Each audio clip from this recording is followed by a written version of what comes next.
Hello, everyone. Welcome to episode 19 of the Justin Faust podcast, a member of the Broken Jars network of awesome podcasts. So if you want to see other podcasts like the 42 or anything else that we do, you can go to brokenjars.xyz to see it.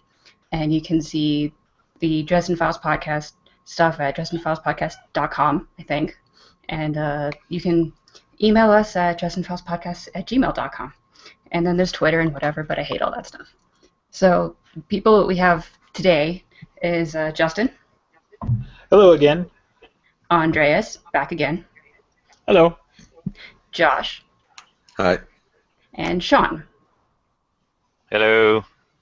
Awesome. So for a little bit of news, we're making Andreas a permanent member of the Justin Faust podcast. He'll be joining us every episode now. Hey. Yay.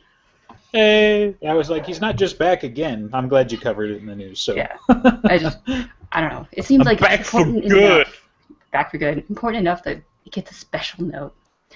And then Josh joining us for a second time. And I just have to give you a moment of recognition that I am a nerd. You put me to shame with how much you correct me about the Dresden Files and all of the things that you know about it. So like, you deserve a moment of recognition in that you correct all of the things I do wrong. And a lot of the episodes we've done have been awesome because of you. Thank you very much. Okay.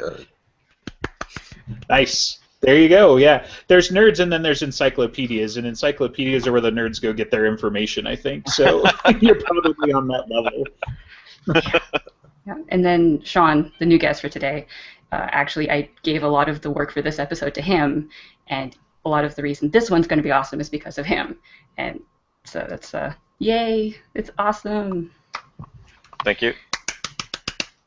So Dresden news, we found that there is a short story that's going to come out in November 1st. It's called Cold Case, and it's going to be Ramirez and Molly's first escapade together as her official thing of the Winter Lady. And so you can hope for that one soon, or not, I don't know. So, John, what is your favorite character and your 3 favorite books? All right. My favorite character. That's a tough one. I've thought about it. I wrote some notes on it. Not a huge full document like the other stuff, but I had to think it out. And I think that my favorite character is Lash. It's I want to say Butters, but Butters is said so many times on the show that I feel like I had to go a little different, so I went with Lash. Just love how Harry interacts with her, so maybe Harry's my favorite character, but I just love all the Lash stuff. That's one of my favorite parts. Favorite books, I guess, right? Yeah. My favorite books, I guess, in no particular order, are Grave Peril, just because that's kind of where everything starts. I really love Turncoat, just because of all the White Council stuff. We don't get to see enough of the White Council in Edinburgh, so I don't know. That stuff's really awesome. And then the other one is not because the other Alex isn't here, but it is actually a Ghost Story. And I know that sounds bad. It's not meant to be like that. What? But I really, really love that book. And I know that causes lots of stuff, but I actually wrote some notes here. So I know it's unpopular, but I love Mort Lindquist. As like an RPGer, as someone who plays like D&D and those kinds of things, the idea of a character class of an Ectomancer just is too awesome, and we get to see him do it in in Ghost Story, where he takes the Apache into him, and now he can use axes. Like I want to see him do that with all kinds of different ghosts. So I'd love that, and the Molly stuff as the Ragged Lady is just fantastic. We see the first time Butters is with Bob, and that stuff's cool too. So yeah, those are my 3 favorite books: Turncoat, Grave Peril, and Ghost Story. I will grant you that Mortimer really grew on me as a character, and especially in Ghost Story. He's fantastic, man. He was really cool. I will give you that part. Yeah. As the unlikely hero type, he is super amazing. And I just kind of want to interject, like, we go after each other for our favorite books and that sort of thing, but we're still talking about single percentage points usually, except for maybe Alex. Like, he really, really hates Ghost Story, but like they're your children, right? You've got to love Yeah. them all for various reasons, and I think we pick the ones that we identify with or that struck us at a moment that we were like, you know what, that's just great. And that's kind of my thing with like White Knight, for example, because that's mine that I always harp on. White Knight is a fantastic Right. book. Some of the coolest Of shit that course it happens is, in the yeah. series happens in White Knight, but for whatever reason, it just never makes my list because on my first read through, it was forgettable for some reason. Like I remember Yeah. the ghoul parts, I remember the deeps, but I didn't remember them belonging to White Knight, and that's just Right. my bias, you know. So don't feel like you got to justify it to us. You like what you like, you know. Yeah, no, for sure. Well, it's I funny mean, because I think that I had written. You guys did the ranking episode, and I had bagged a little bit on Twitter about Blood Rights. I think it was Blood Rights, and I was like, Blood Rights is a horrible book. It should be one of the last ones. And then I was going through a reread, and Director Alex is like, well, defend those comments. And then I started to, and as I was reading through it, I was like, man, this is a great book. Like, how would I even think it was the worst book? It might be the best book. Like, who knows, right? Yay! I mean, just to follow what Justin said, like all the books are good. I like all the books. For I sure. like some more than others, but like for example, Ghost Story is like on the bottom tier of the ones I like, but it's still a good book. So there's no confusion about that. If we ever get back to the ranking episode, it's going to be weird, and we'll be yelling at each other for another couple of hours. And I'm sure we're going to air all That of was this awesome again, last time. just that we can, like, keep harping on it, moving forward, and yelling at each other even more. But Sean, you spent a lot of time this week, even with an injured hand, making this document of all of the curses for us, the swear words of Hell's Bells, Stars and Stones, and Empty Night. Tell us the interesting things you found. Well, okay, so I have some stats. I have some numbers here. It's like sports analytics for the curses.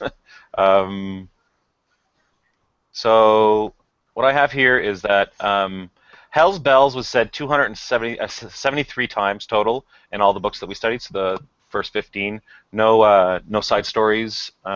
So from Stormfront to Skin Game, Hell's Bells was used 273 times. Empty Night was used 18 times total, and Stars and Stones is used 53 times total. So, I mean, clearly Hell's Bells is used more often, and because Harry's we see it through his eyes and through his curses, he's going to use that one most because that's his patented curse, right? So we're going to see that more. Those are just kind of like little number things. The first time Empty Night appears is in Blood Rights by Lara. Stars and Stones is first said by Bob in Grave Peril, so that's kind of cool that one of the main curses is not Harry and the other one is not Harry as well. So it's kind of cool. And so the one that has the most Hell's Bells curses is Cold Days. It's got 35. So yeah, those are just kind of interesting notes by the numbers, anyways. Interesting. So you made this document, which I highly suggest you post so other people can fawn over it. And you highlighted the times when they weren't said by Harry. But, okay, so with Stars and Stones being said by Bob, and then Hell's Bells being said by Ebenezer, and Bob at some point, I think, and Elaine. And then, Elaine also said Stars and Stones. What do you think connects these in terms of, like, the origin? Are these magical community curses? Are these people-specific curses in any way? Why would Elaine and Ebenezer be saying the same thing? I feel like Stars and Stones is a magical community kind of curse because we have Bob, Ebenezer, Elaine, and Harry, all magical entities saying it. Hell's Bells maybe less so. Maybe it's more of like a street slang. Like, I don't know. I feel like it's not really connected to the magic community, but Stars and Stones feels like it is, for sure. And Empty Night is, like we talked about it, it's more specifically tied to the White Court. It's only White Court who says Empty Night. Mm-hmm. Yeah, it's a White Court. Let's say it's Lara, Thomas, Thomas is the one who says Empty Night the most. And Madrigal Wraith says it as well. And then Mother Summer says the words Empty Night, but not used as a curse. She just says it in a sentence. at the in Cold Days, I believe. Yeah, I think she says like because Mother Winter is complaining about too many bright futures, she says better that than empty night. And Yeah. whatever that might mean. Oh, because this is a reference, obviously, to the Big Apocalyptic Trilogy, I want to note that maybe we had the order wrong in the previous episode we did about that. I found in a Q&A that Jim Butcher said the order is Hell's Bells, Stars and Stones, and Empty Night. But it's also possible that he made a mistake when saying it, because at some point he said he's not baited during the Q&A, and therefore he could be wrong as well. We don't know what the order is officially. Woohoo! Just a quick interjection. Hell's Bells is also an AC/DC song, so it doesn't have to just strictly speaking be a magical community curse. I'm curious what the etymology is there, because it's clearly not part of our daily lexicon, right? Like, we don't just say Hell's Bells all the time unless you're really a Dresden nerd. But it does exist outside of the Dresden verse by 30 or 40 years, so. Yeah, of course. Harry would have been a kid. I think it came out in the 80s, and so he'd have been kind of like around 10-ish, I think, when it came out. Early enough that he kind of latched onto it, maybe, but the fact that it's being said by other people as well, is like, why are they saying it? Maybe the Bells song comes from them. It makes sense to me in the sense that, like, this is part of Butcher's childhood bleeding through, maybe, and when you bring it into the Dresden Files universe, like, sure, maybe that had an impact on Harry as well, but it probably didn't have the same impact on Ebenezer. So it's one of those chicken and the eggs. Like, maybe Ebenezer and them have been saying it, and then, do we put some headcanon out there that AC/DC are touching the magical community somewhere, or they just heard it and were like, hey, let's do a song, that's cool. But I believe Elaine says Hell's Bells as well, right? Yeah. So it could come from Harry's youth, and because Harry and Elaine knew each other for so long, they both used it. And then when Ebenezer became Harry's teacher, he might have picked it up from Harry himself, who would say it a lot. And when you hang out with someone a lot, and then you kind of take up their characteristics, like, it could kind of be like that. It could be. Ebenezer's a couple of 100 years old and an old-timey wizard. I don't believe they would let him take on, like, a hot-headed apprentice if he was going to rub off on him. Like, because those are the characteristics. Like, he's a sorcerer and a black mage. We don't want that rubbing off on the black staff, Actually, yeah.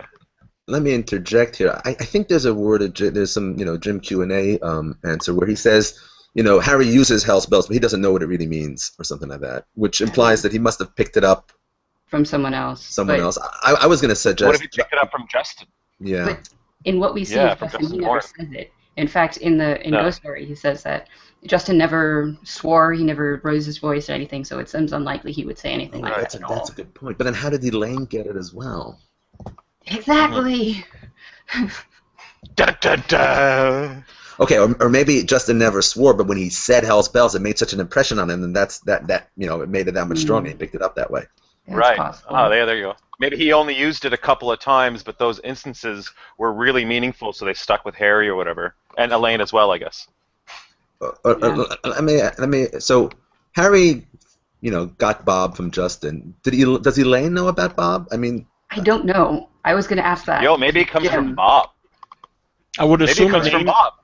I would assume Elaine knows about Bob, but don't know that Harry has Bob. Like, she knew about Bob back from the days they were living together. It was just no more, but you don't know that Harry has Bob now. Yeah, Maybe. I don't know. That kind of gives credence to the idea that Elaine is Komori, if she knows that they can go find Bob. But I don't like that theory, so I say no. Only 2 more books, and you'll find out. Yeah. Yay. Really? Nah, that's my personal theory, is that we're going to find out a lot of that shit in Mirror Mirror, and maybe that's part of why he's excited to write it, is because a lot of that's going to come to a head finally. I am really looking forward to that book. The whole concept of it sounds so cool. It certainly has the potential to be awesome. Yeah, really all of the awesome. books have potential to be Really awesome. What are you talking about? But yeah, but so I have a question about Empty Night. I want to see your guys' opinions. So it made sense to me the first time going through the series that Empty Night was a swear that hunters would use in terms of a fruitless attempt to get food. especially since they're mostly nocturnal. But since Mother Summer uses it, and it's one of the apocalyptic trilogy things, it's obviously got to mean something more, kind of like how Hell's Bells has a deeper meaning that Harry doesn't know.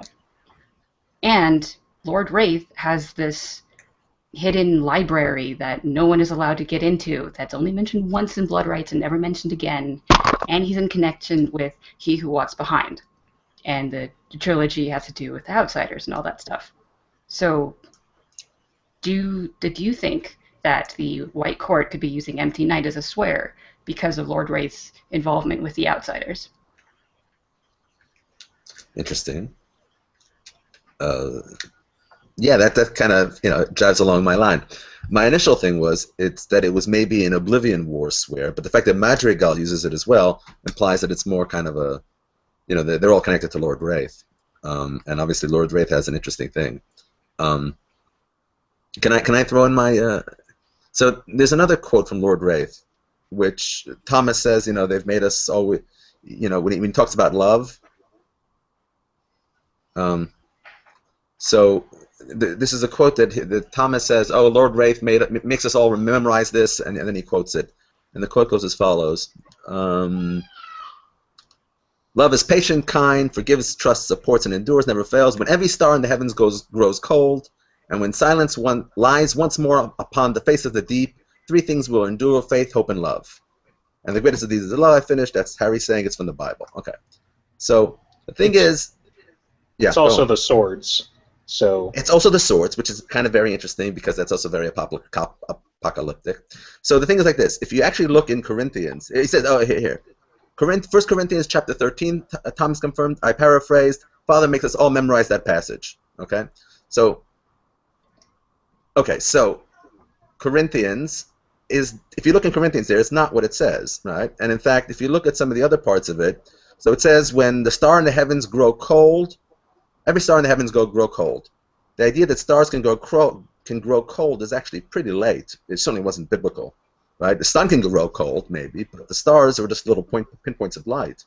And if you look, there's two sources for stars growing cold. Stars growing old is Shakespeare. Stars growing cold is one of two plays, either Milton in Paradise Lost, or in the Necronomicon, from Lovecraftian times. That seems relevant. That seems more likely to me. I mean, let me read you the quote if I could find it. See what I mean? This encyclopedia nerd, Dresden. Yet as stars wane and grow cold, as suns die, and the spaces grow, so does the power of all things. The spells put by the great old ones, blah, blah, blah, blah, blah. So that's, again, something that Lord Wraith Thomas is quoting him, I assume. And so that's kind of interesting. And then the last part of it, or the middle part of it, it says, "When silence lies once more upon the face of the deep." Okay, which, if you're at all, if you know about the Bible, there is Genesis chapter 1, verse 2 says, "Now this earth was formless and empty, and darkness," or silence, if you go by different translation, "was over the surface of the deep, and the Spirit of God was hovering over the waters." Okay, so that's. Okay, so this thing that Thomas is quoting from Lord Wraith has got Corinthians in it with love, with the three swords at the end. It's got Genesis talking about this formless void before the earth was created, and it's got the I don't know if it's a Necronomicon or if it's just Milton's Paradise Lost, but I like to think it's a Necronomicon all together in one. And okay, so darkness upon the deep sounds a little bit kind of like, and formless without void sounds a little bit like what I might call empty night. And so, yeah, if you, yeah. So is that the prediction, basically, during Empty Night, the swords will still survive?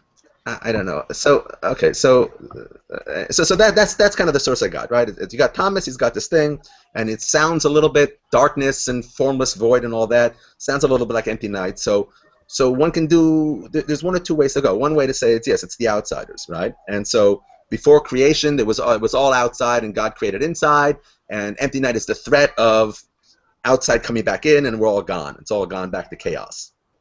Okay, so that's one kind of interpretation. If you want to keep it a little bit more inside, this is a bit of a stretch, but I'll throw it out there anyway because I like kind of theory crafting these things. And if it comes out right, then I'll be so I did it. Anyway. You'll have it on video right now that you had it right. Exactly. There you go.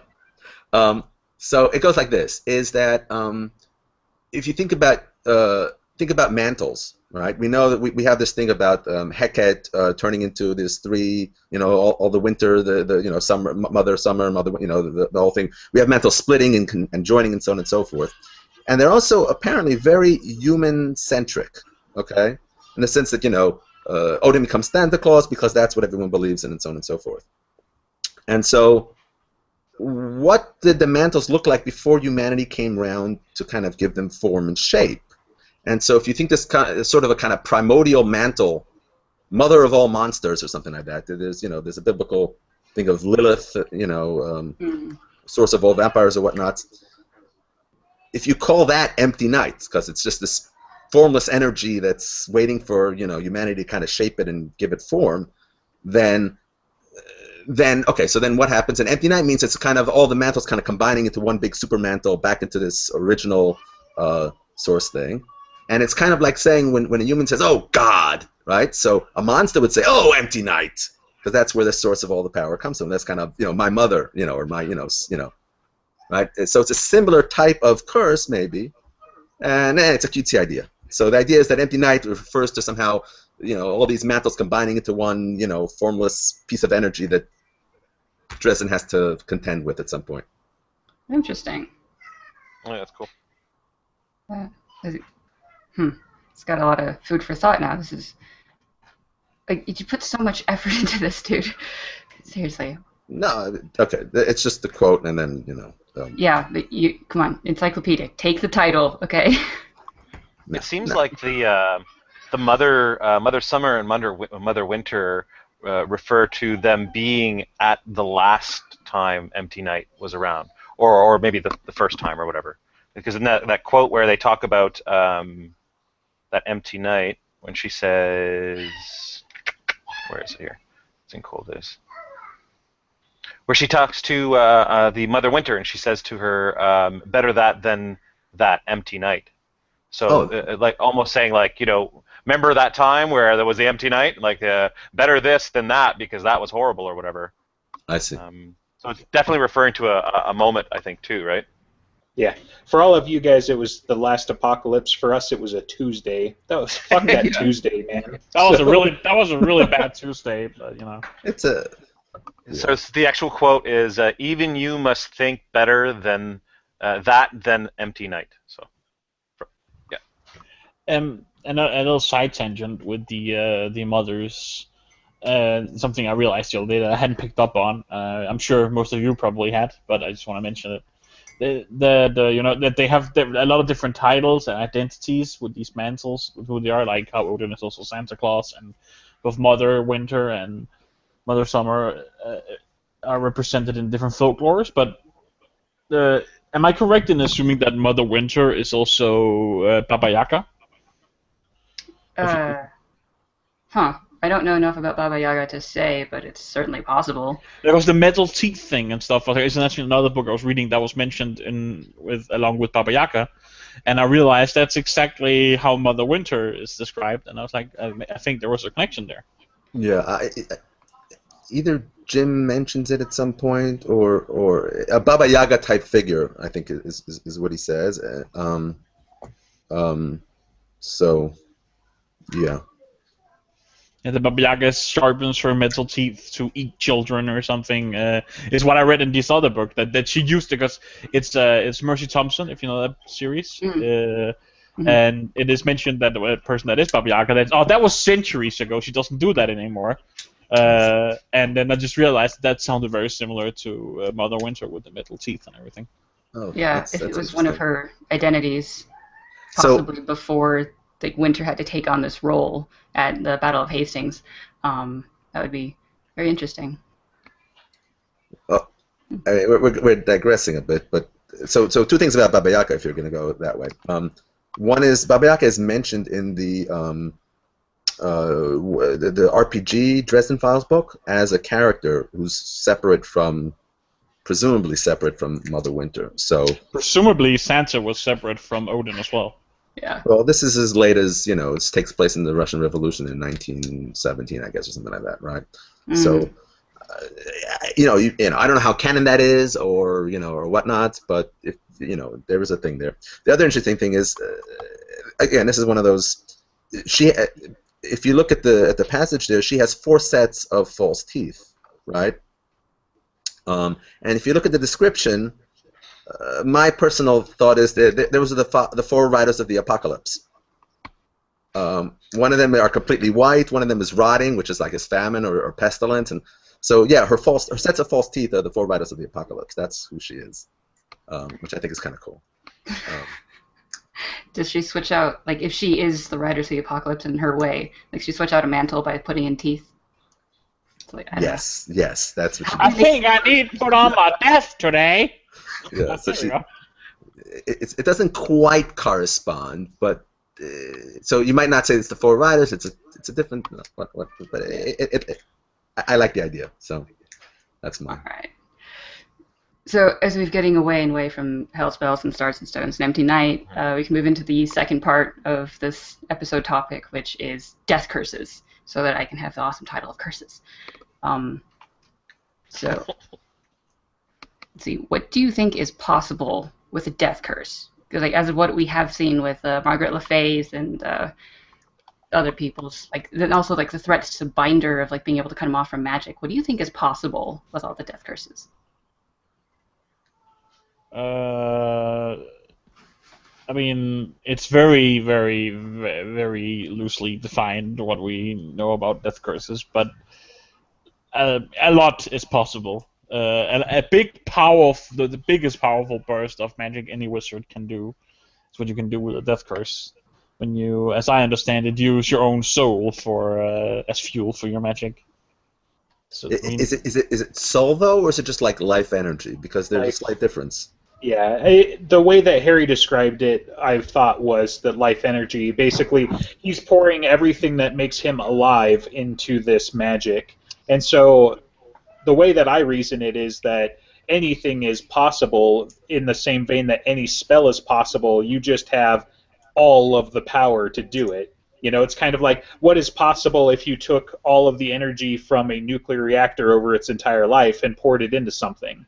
Literally anything is possible at that point, but that's what you're doing. It's basically a meltdown. It's not going to be there anymore. It's a nuclear bomb, right? I mean, isn't that exactly the difference between a nuclear reactor and a bomb? One of them is, is doing it all at once, and one of it is doing the energy, over, 100 years or whatever. In a sense, but I don't believe that it is limited to an explosion. And we got, a dozen examples where that's the case. I agree with you.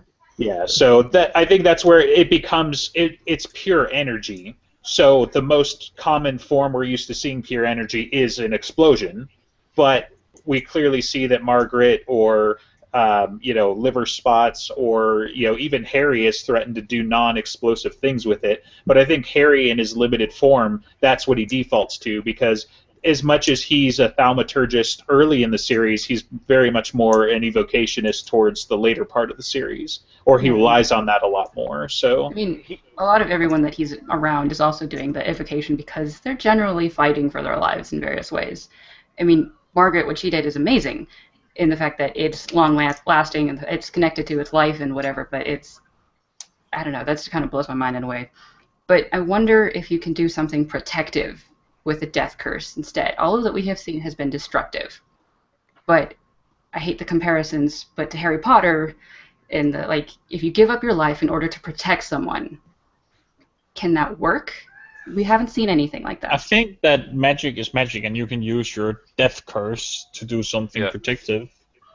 Until otherwise stated, that's what I would assume. But people usually want someone they want to kill when they're being killed, so they want to have revenge or whatever. That's why it's called death curse. But I think they can use it for whatever they want. The magic. Yeah, I think I very much agree with that. It has to do with your state of mind, right? And usually when you're doing a death curse, your state of mind is such that, pain, agony, throw it all in. Because we've seen emotions do help with powering a spell, like at the end of White Knight. Yeah, it's just like I can easily see a parent trying to save their child and using a protective death curse. But the fact that it's called a curse and not something that is beneficial makes me think that maybe there is a restriction on it. Maybe. Not something that's been hard It's cut. possible, but so with Butcher's style of writing and the way that he does things, it seems like that's just the most effective and most widely used way of doing it. So let's take the Harry Potter example, right? In the Dresden Files, like, we're pouring our entire life force into this protection, but we're essentially just protecting the kid from either that death curse, because Avada Kedavra is a death curse in the Harry Potter universe, so either that attack spell in particular or at that moment in particular. So it's probably not very efficient for people to just give up their life force for protection, because it's either going to protect them in that moment or against that one avenue of death, because clearly Harry Potter can get killed other ways. So it's not like he's just immortal now because somebody sacrificed their life to protect him. Mostly, they just protected him from that moment. So maybe it comes down to something like if you give up your life force to protect, it's just not called a death curse. It's called like a death ward or something, where it's not actually doesn't fall into that category of curses because you're not cursing someone. So it has a different name or whatever when you do that kind of magic. Yeah, it's one of the things I was wondering, like if the power's in the name in that way.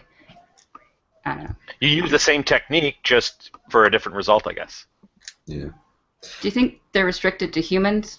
Only humans can do it? I mean, there was that mention that Mavra might have a death curse. But it's like all of the practitioners we see are usually human or had been human. The reason I thought that only humans could do it, and I'm not sure if I'm right or not because you corrected me, but I thought that you specifically you chose to use like your soul as fuel for this spell. That's why it's so powerful. That was my assumption, and therefore only humans would be able to do it, because non-human entities don't have souls as we think about it in the Dresden Files, as I understand it. That would imply that if you use a death curse, you don't have a soul anymore, and you don't get to go to eternity. You just literally destroy the essence of yourself. Well, isn't that implied in the books? That's what I picked up. That you used the soul, but Justin at least didn't agree. Maybe I misunderstood what I read or heard.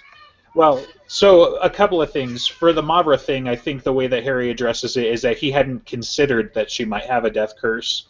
And in my mind, I think it's mostly humans only because it is like the life essence. It is you as a life. So Mavra being an undead would not have the same abilities. So I think it has to do because white magic is life, basically, as is mentioned a couple of times. Like, definitely it's heavy-handed in Stormfront, where it's like, how dare a wizard use magic to kill, because it is life essence, So Mavra channeling something else, some kind of dark magic, her being an undead, maybe she doesn't, because it doesn't seem like the people at Archangel and certainly Simon were very concerned with the Red Courts having death curses when he just kind of went Nova and took most of them out,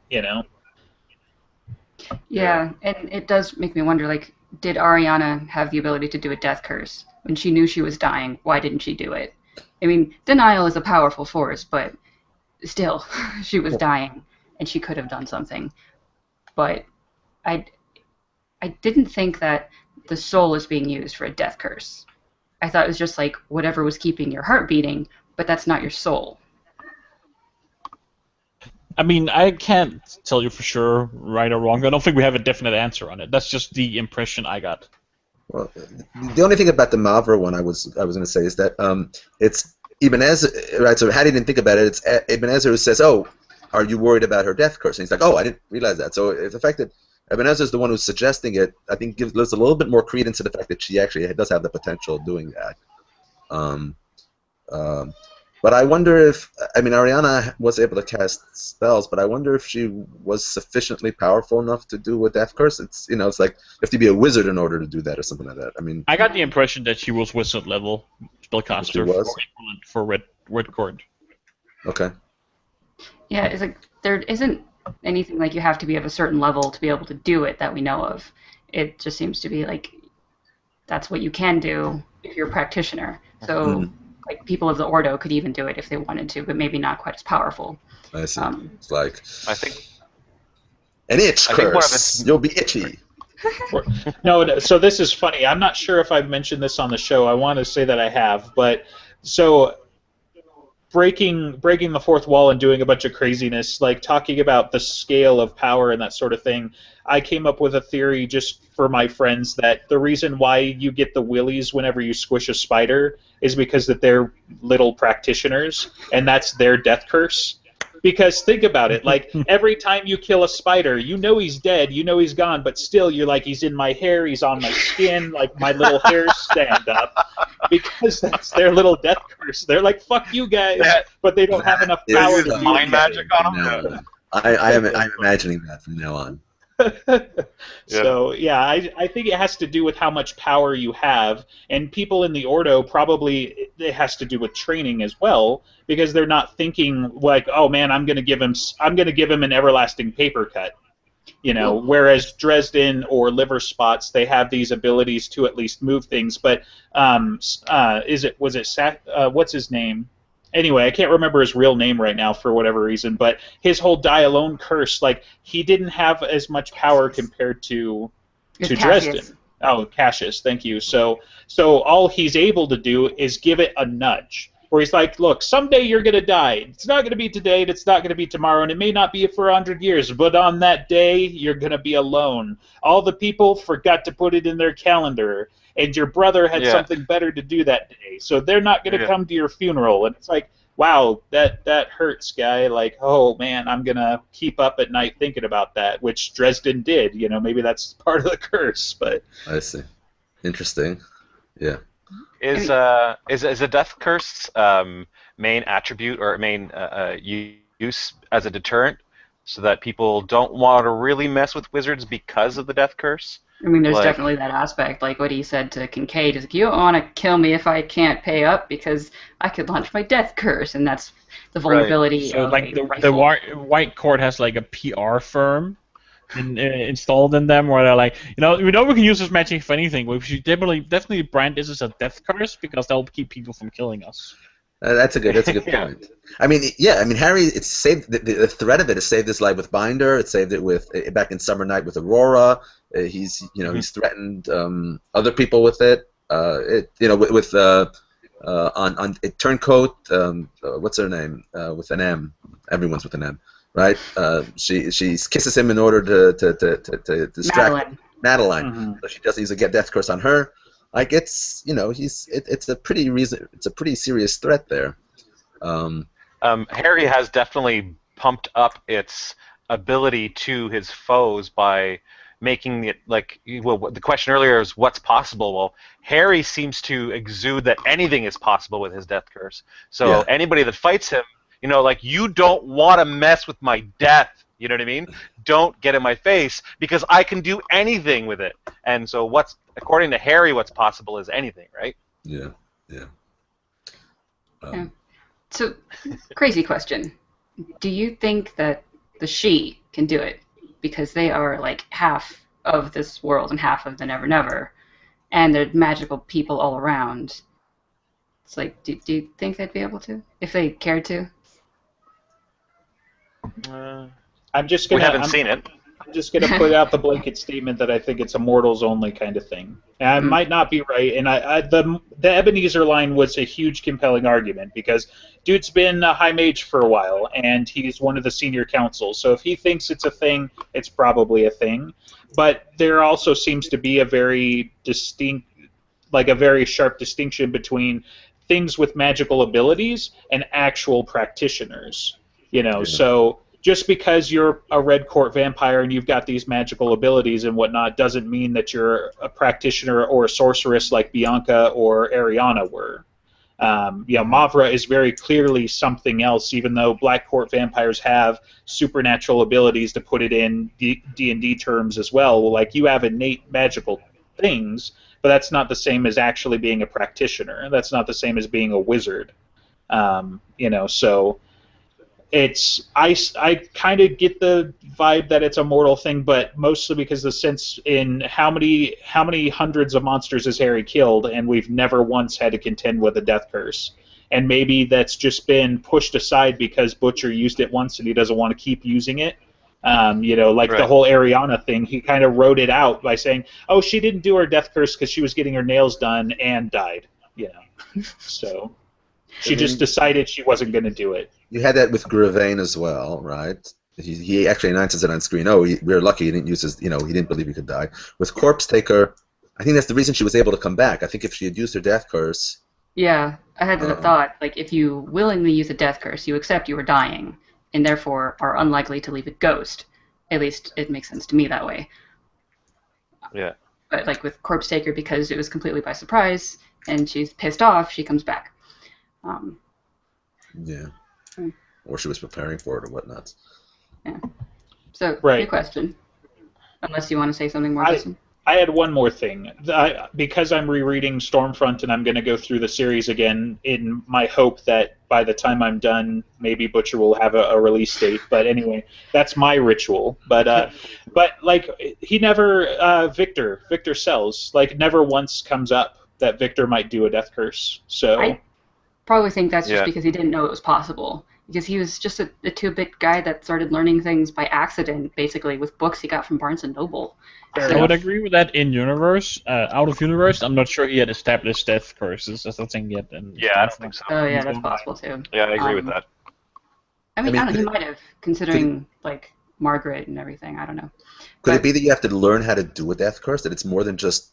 That was my next question. How do you learn how to do a death curse? You can't be taught, because if they teach you, they die.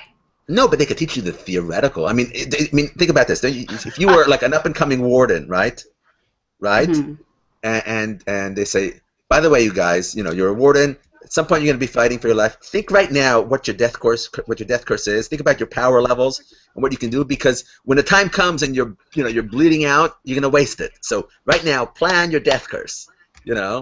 And I don't know. Like, I'm such a klutz that, like, okay, I would the like thing you I've been to- doing, I just need to die doing it. I'd fuck it up. So it's like, how do you teach things like that?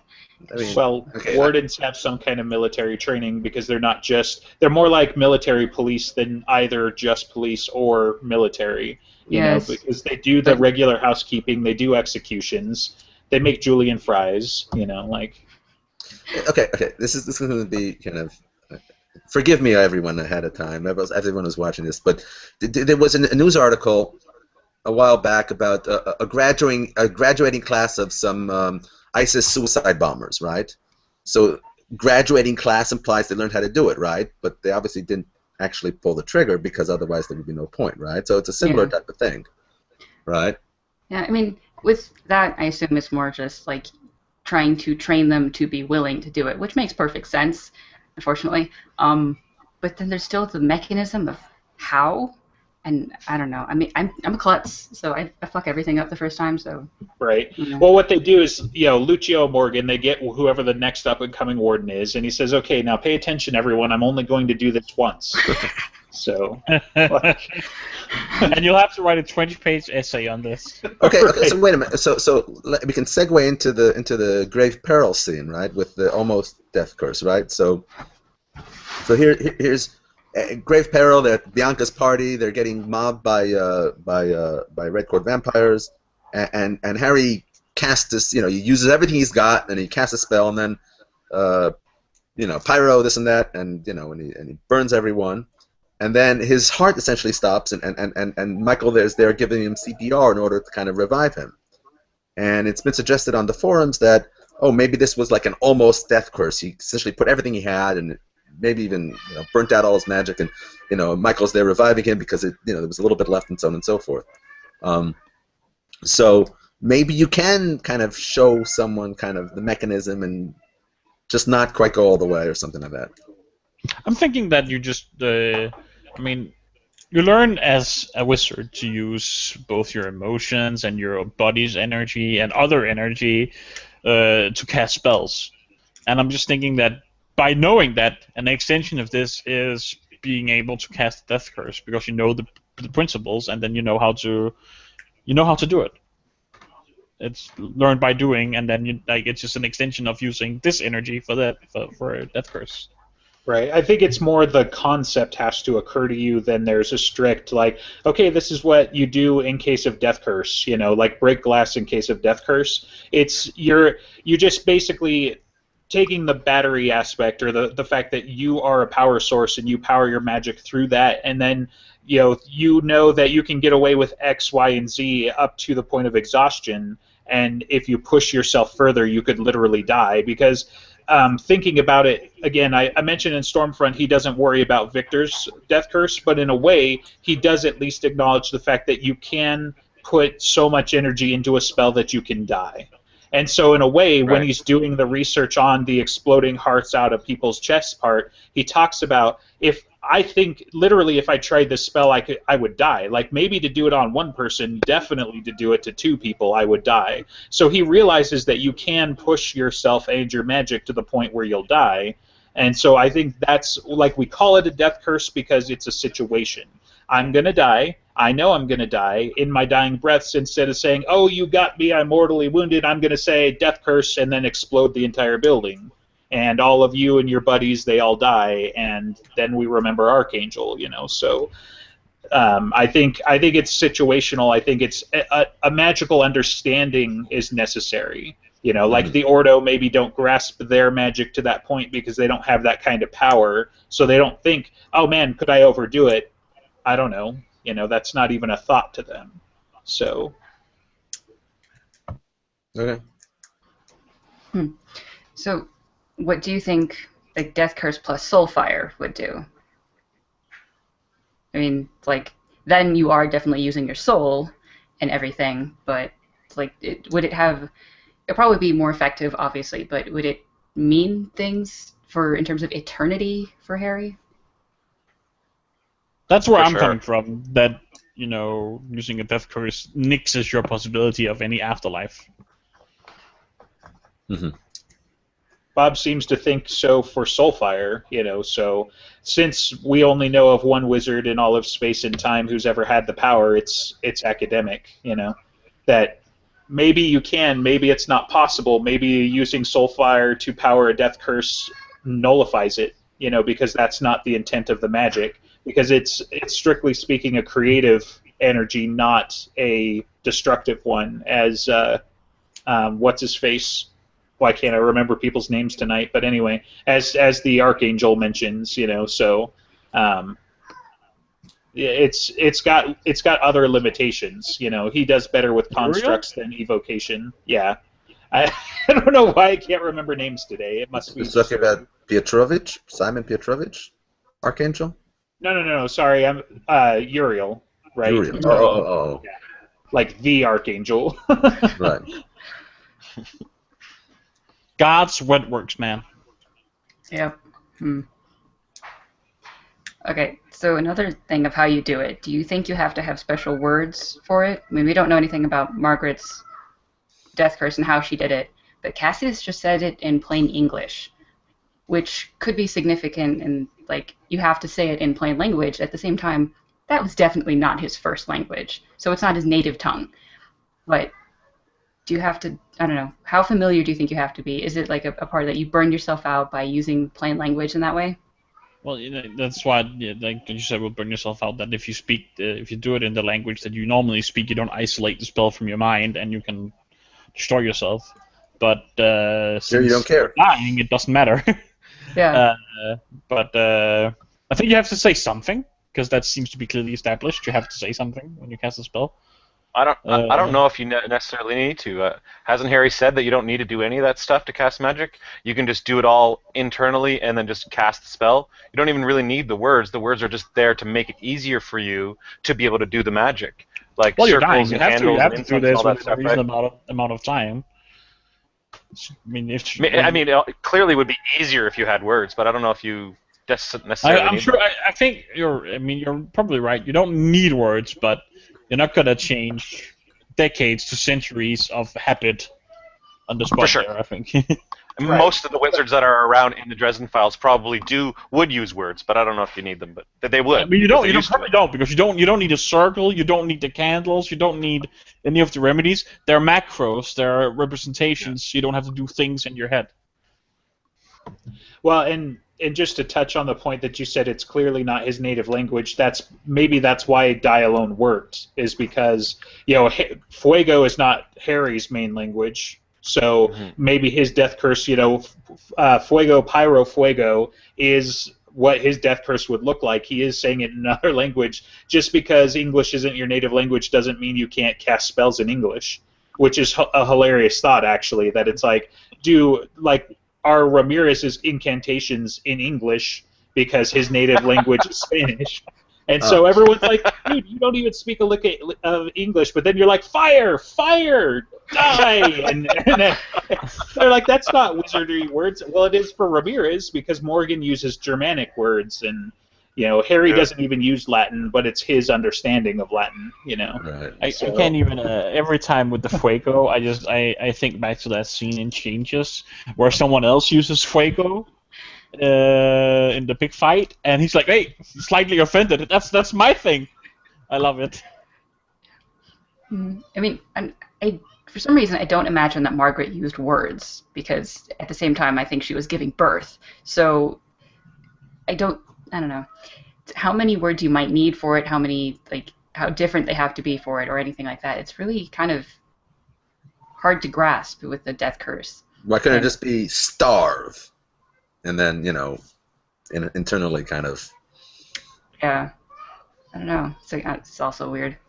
I like this type of She's speculation. pretty powerfully... She's seemingly very powerful character, right? We don't know much about her, but everything we do learn about her, exudes this awesome, powerful character. So, I mean, she probably don't need the words. She probably just needed to bat an eyelash to the doctor who's delivering Harry, and she's like, bam, cursed.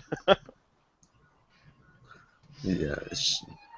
I'd be interested in seeing what exactly, some sort of flashback that told us what happened back then, because she managed to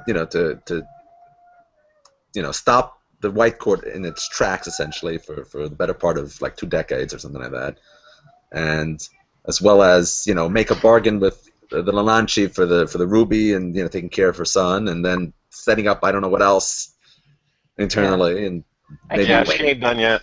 build a Starborn, on the fly, and I can't wait until we can find out what the details of the deal between her and Leah were. That's got to be significant. What the hell did she give Leah in order to get so much out of her? Yeah, that's gotta be interesting. That's a whole separate series, I think. I can't help but think with the whole death curse that she did on Lord Wraith, and how much after 2 decades, and when he fights Harry, how much life energy he still has left in him that he absorbed before he was cursed. How many people and how much he must have taken in before he was unable to do it anymore is mind-boggling. He had so much energy in him.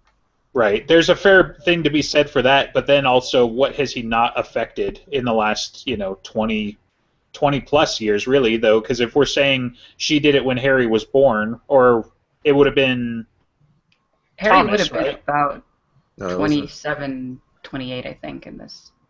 yeah, maybe. okay, 30 years, let's say. Yeah, Okay, so say 30, but whatever. Fair enough.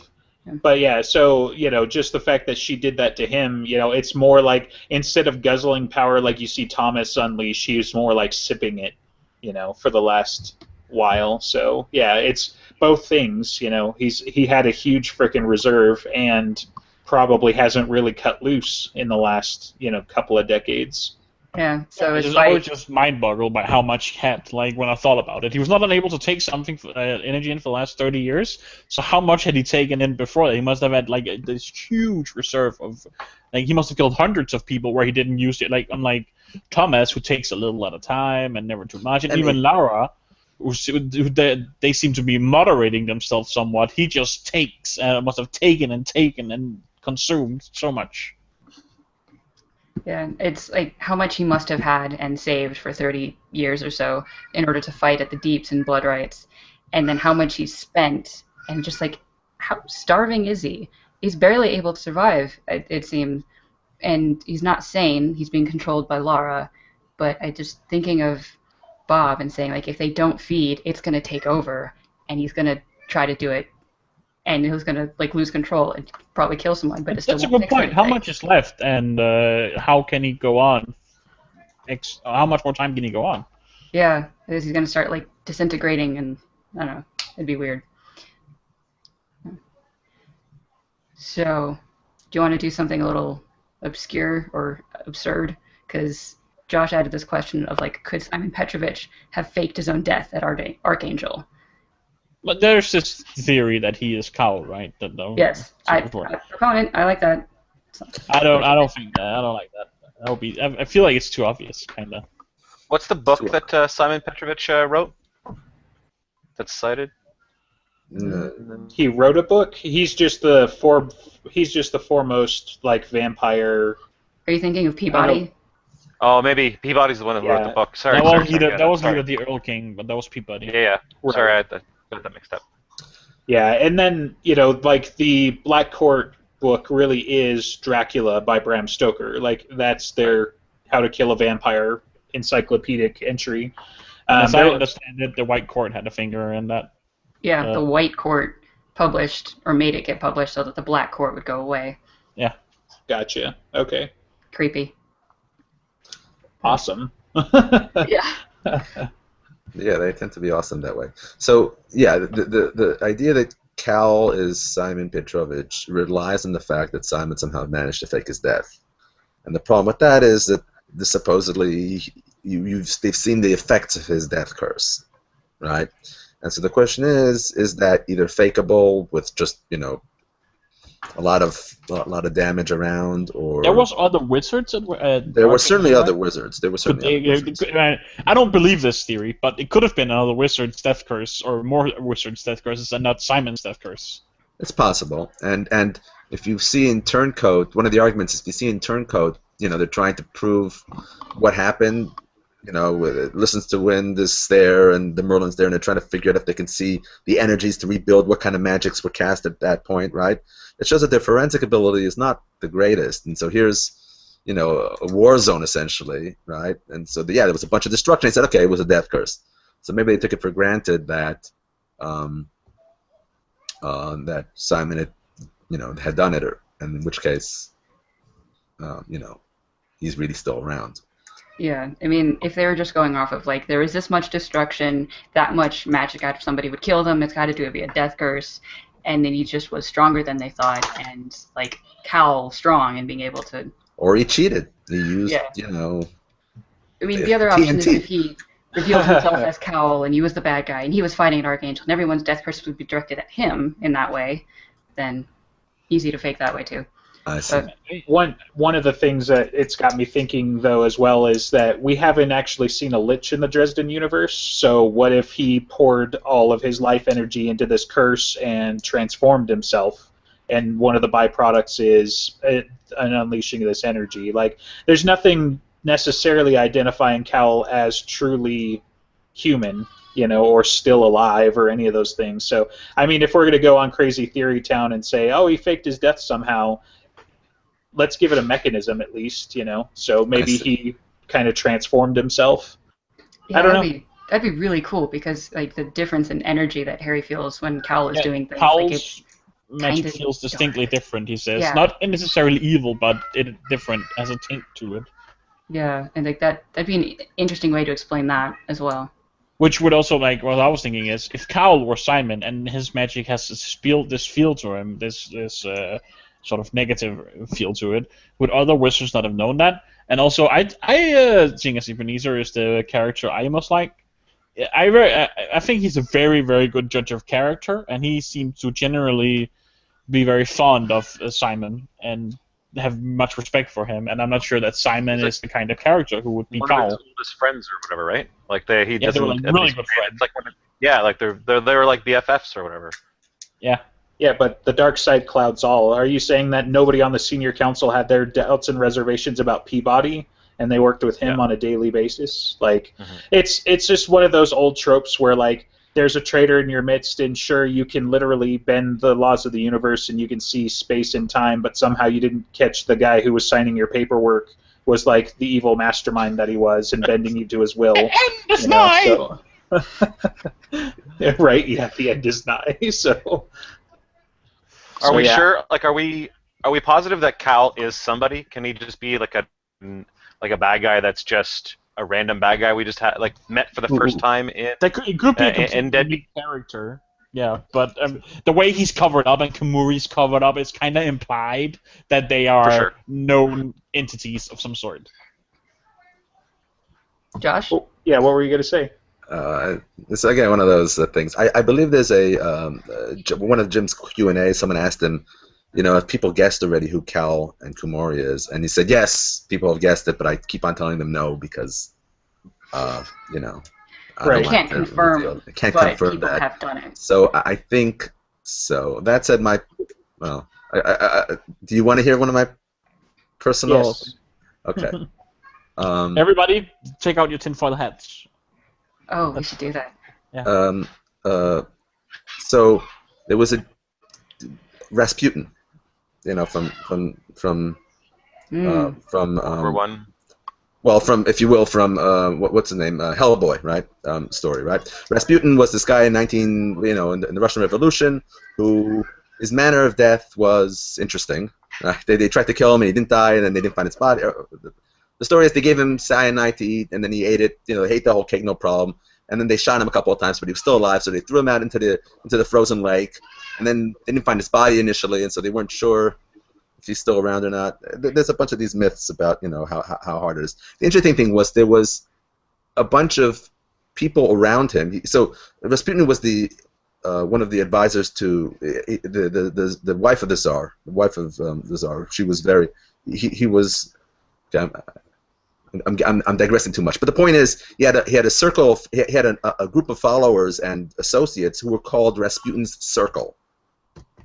Okay, and the word "the Circle" is interesting because it's used. That's what they use. That's what they call them in White Knight. In White Knight. So the fact that there was a group of generals and nobles and stuff called Rasputin Circle is interesting. Maybe it was also 6 foot something, 6'4", 6'5". Now Cal never says how tall he was, but he's mentioned as tall by Harry, which to me implies maybe. Right. In addition, so you have this weird manner of his death. He was Russian, so the use of Dorosh as a spell is not completely crazy. Although if you have to be a spell that it's not your primary language, then maybe that's a little bit of a problem. His curses or his spells are Russian based because I didn't. I don't know. The only thing we've seen him use online, on screen, I believe, is Dorosh, which sounds Russian, unless you think it was really Darosh and it's talking about okra. Oh, that was my other one, that he's a pastafarian. But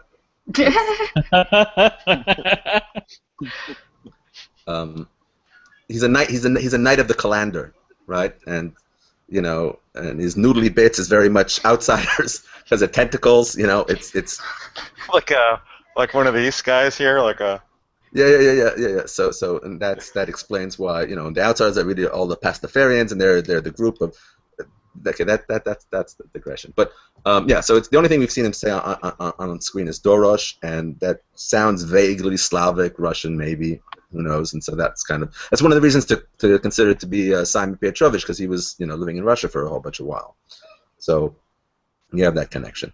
So yeah, so that makes it. When we'll see Cal and Komori again? Has he said that at all? The only thing I know is that we haven't seen the end of them yet. So. Ooh, goody. Yeah, okay.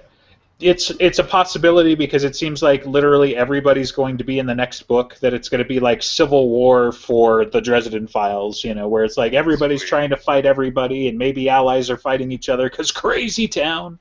But I still kind of hold on to that because of some of the theories that I favor. I'm putting my money on Mirror, but that's just me. So I think it's my bias. So. Well, they were at grave peril, so. Yeah. Maybe technically. How long has it been since Skin Games now? It came out. It's like a year and a half? Was it? It came out in May of. Of a year. Yeah. May 2014 or. Pretty sure it was 2014.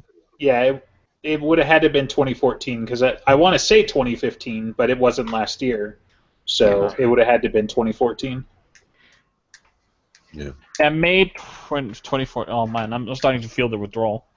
A Yeah, little bit. I got the codex. I got the codex. Not the codex, Larry. The new Cinder book, Spires.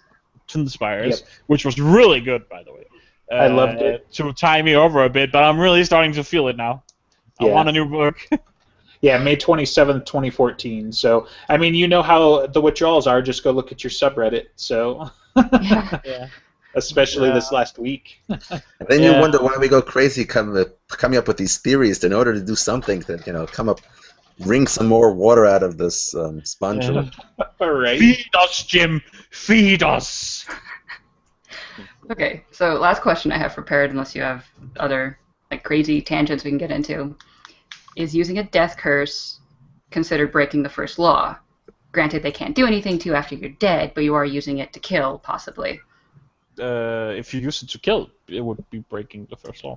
So they shouldn't be promoting that, and yet they kind of do. There is a precedence on using magic to defend your life. So that's how Harry got the Doom of Damocles instead of actually decapitated. But you don't need to be actually defending yourself to do a death curse.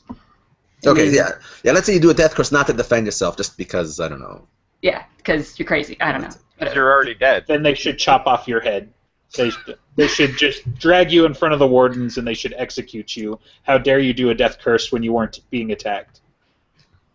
Yeah, it's kind of an interesting thing that they're promoting using magic to kill in these ways.